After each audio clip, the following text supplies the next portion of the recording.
Well, Canada was among a majority of countries who approved yesterday's United Nations resolution demanding an immediate humanitarian ceasefire in the Israel-Hamas war. The resolution is non-binding, but it does suggest there is growing concern about the toll on Palestinian civilians throughout the ongoing war that it's having. Well, Canada's vote represents a big shift in its long-standing position of voting with Israel on major resolutions at the international body. The vote in the General Assembly followed a failed vote at the UN Security Council due to a veto by the United States. And earlier we spoke to Bob Rae, Canadian ambassador to the United Nations, about Canada's position on a ceasefire. The notion that the ceasefire is one-sided is absolutely and utterly false. It's no more one-sided than the ceasefire that Israel itself agreed to when there was the first exchange of hostages. The suggestion that somehow this is a departure from the principle that it applies to Hamas as much as it applies to Israel. It's just false. It's just false interpretation of the resolution.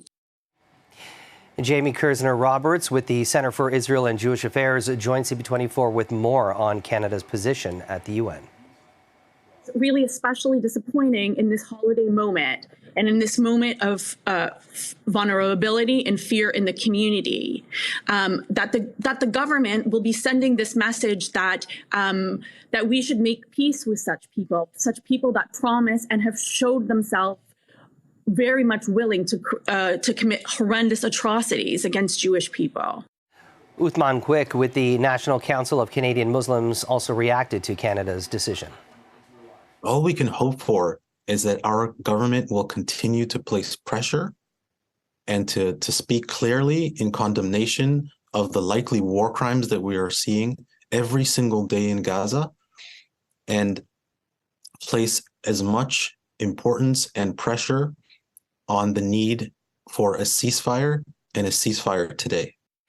Well, for more on this, I'm joined live by Israel's ambassador to Canada, Iddo Moed. Thank you so much for joining us, Ambassador.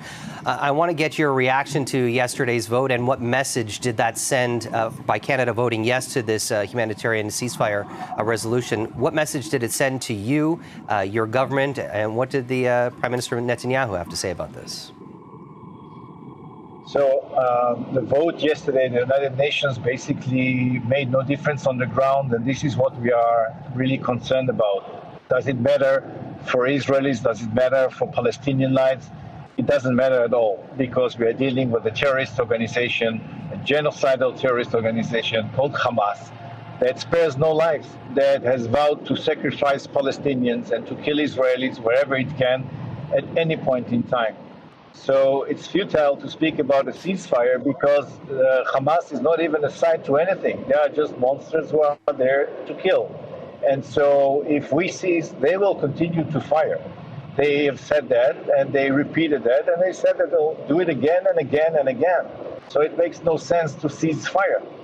When the United Nations singles out Israel yet again, that means for us that the United Nations is not really trying to solve the plight of the humanitarian issue of Israelis, the Israelis who have been displaced, the 138 Israeli hostages that are held by Hamas, that are tortured, that have no access to the Red Cross. It doesn't make a difference for the Palestinians on the ground, because it doesn't increase or decrease the threat to their lives that Hamas is posing by exposing them directly to threats and to war. So that doesn't really matter effectively on the ground. I'm wondering what you think about not only what was in the resolution, but what wasn't in the resolution. That was even any mention of Hamas, no mention of, calling for them to put their arms down, to stop firing rockets when it comes to the release of hostages, but also the fact that the resolution essentially just put all the blame on your country for the humanitarian situation that the Palestinians are currently in, and has essentially almost gave a pass to Hamas terrorists who triggered this war and essentially have contributed to the situation that the Palestinian people are in. What's your response to that? Absolutely, James. This is giving a backwind to Hamas. It emboldens them. and it gives them a free right to continue to do whatever they're doing. They continue to shoot, they're continuing to kill, they kill hostages, and more than that, it also emboldens those in Canada and around the world who support Hamas, who actually call for adopting the way of thought of Hamas in other countries around the world, which is absolutely crazy.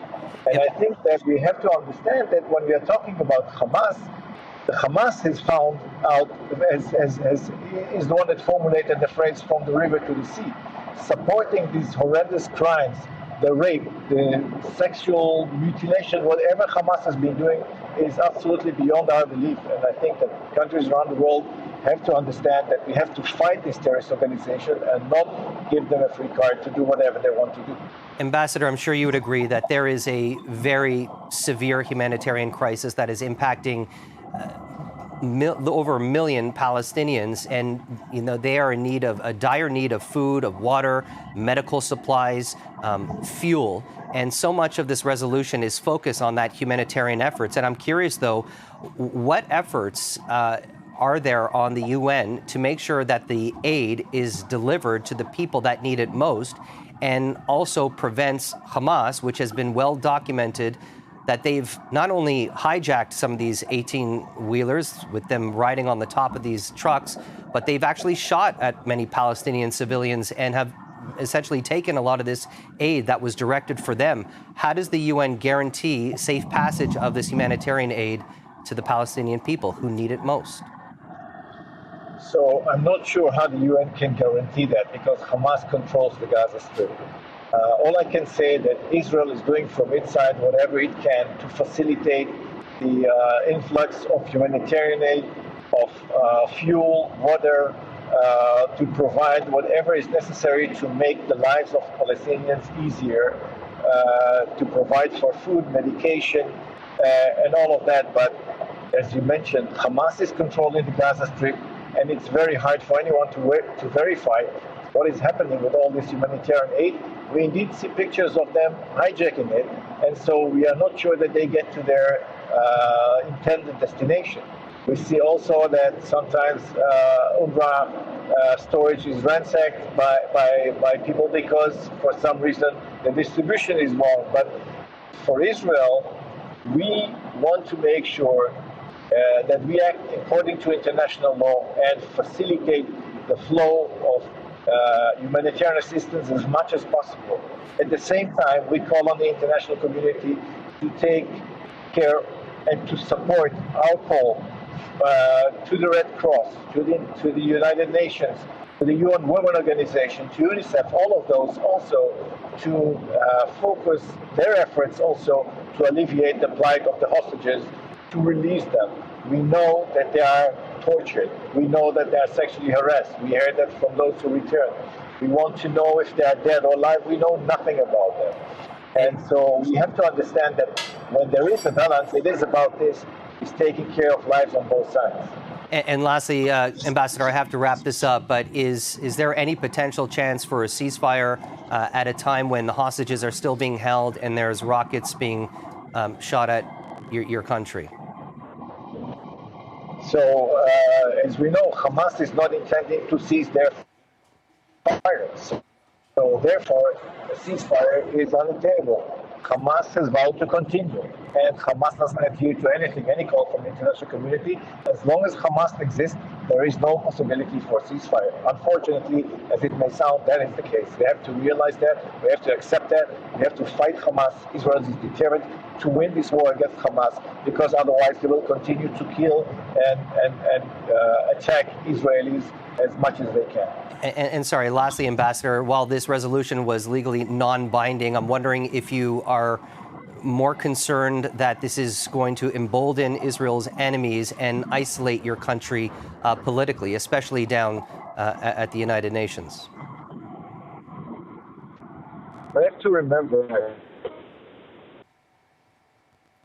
in Australia who very strongly voiced their support for Israel's right to defend itself, they condemned Hamas in the strongest terms and will continue to do that. Israel is not isolated. Israel is supported by a majority of countries around the world, by Arab countries in its region, because we know that